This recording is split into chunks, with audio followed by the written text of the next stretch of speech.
क्या आपने on demand exam दिया था और उसमें आप फेल हो गए हैं, तब आगे क्या करना है, आइए देखते हैं।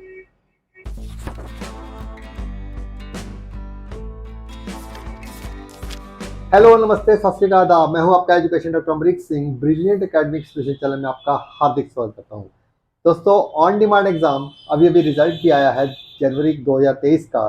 क्या आपने कोई भी ऑन डिमांड एग्जाम दिया हो और उसमें आप फेल हो गए हो, जैसे अभी फरवरी का भी आएगा, मार्च का भी आएगा, तो अगर आप अपने एग्जाम में फेल हो गए हैं तो अब कई बच्चों को पता नहीं होता कि अब हम क्या कर सकते हैं।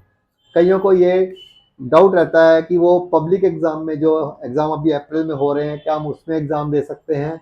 तो ये सारे डाउट्स मैं आज आपके क्लियर करता हूँ। देखिए, इसमें जब हम एनआईएस में एग्जाम देते हैं, अगर आपका रोल नंबर 93 सीरीज से शुरू होता है तो दैट मीन्स आपका जो एडमिशन है वो सिर्फ ऑन डिमांड एग्जाम के लिए ही वैलिड है। तो आप इसमें पब्लिक एग्जाम में एनरोल नहीं कर सकते हैं। 93 सीरीज वाले रोल नंबर से आप केवल ऑन डिमांड का एग्जाम ही दे सकते हैं। चाहे 93 सीरीज में मतलब सारे रीजनल सेंटर के हिसाब से अलग अलग रोल नंबर आते हैं। 9301 जैसे हैदराबाद, फिर 9302 पुणे का, कैसे चलते रहते 9308 जो है वो दिल्ली नोएडा का है। और ऐसे ही करते करते मतलब हमारे पास जो है इस समय 9325 तक भी है। तो अलग अलग जो सीरीज है, 93 से शुरू होने वाला रोल नंबर आप सिर्फ ऑन डिमांड में ही एग्जाम दे सकते हैं। अगर आप अभी जनवरी एग्जाम में फेल हो गए हैं तो अब आपके पास जो चांस होगा वो जून से दोबारा स्टार्ट होंगे एग्जाम। तो आप उसमें आप दोबारा फीस भर सकते, दोबारा एग्जाम दे सकते हैं। आपको दोबारा एडमिशन लेने की जरूरत नहीं होती है। अगर आपका आई कार्ड जो है वो आपके पास है और वो 5 साल के लिए वैलिड होता है, यानी अभी आप 2019 में आपने एडमिशन लिया है या उसके बाद लिया है, तो आप सिर्फ एग्जाम फीस जो है ऑन डिमांड की भर के आप एग्जाम दे सकते हैं। और वो एग्जाम जो है अब जून महीने से स्टार्ट होंगे। तो एग्जाम शुरू होने से एक हफ्ता पहले या 10 दिन पहले जो है वो रजिस्ट्रेशन स्टार्ट हो जाएगी। तो आप उसमें आप एग्जाम दोबारा से रीअपियर हो सकते हैं जिस भी सब्जेक्ट में आप फेल हुए हैं।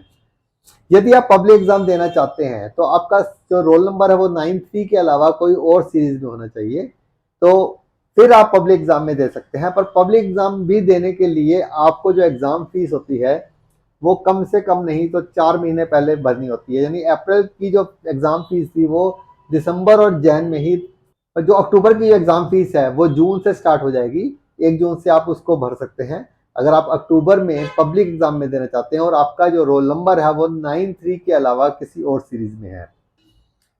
ऑन डिमांड एग्जाम जो है वो 2 बार होते हैं साल में।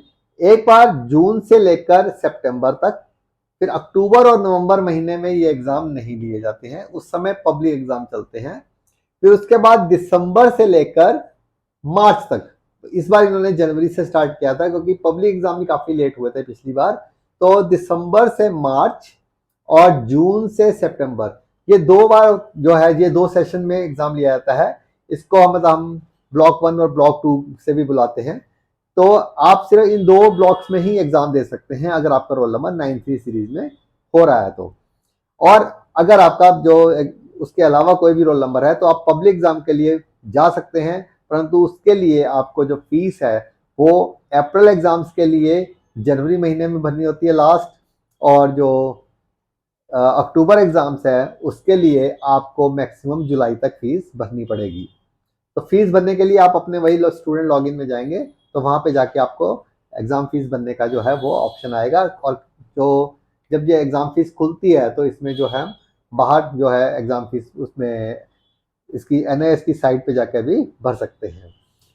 तो अगर कोई भी आपको डाउट रहता है ऑन डिमांड एग्जामिनेशन के बारे में, एक डाउट और जो बच्चों को आ रहा है, वो कई बच्चे मुझसे पूछ रहे हैं कि हमारे रिजल्ट के नीचे XXX क्यों लिखा हुआ है। तो अगर आपके रिजल्ट के नीचे XXX लिखा है तो आप सिर्फ ये देखिए कि आपने एडमिशन जो है वो पार्ट एडमिशन में लिया था या फिर आपने पूरे 5 सब्जेक्ट दिए हैं। तो जब तक अगर आपने 5 सब्जेक्ट के लिए एग्जाम दिए हैं तो जब तक आपके 5 सब्जेक्ट क्लियर नहीं होते वो नीचे पास लिखा नहीं आता, वो नीचे XXX ही रहेगा।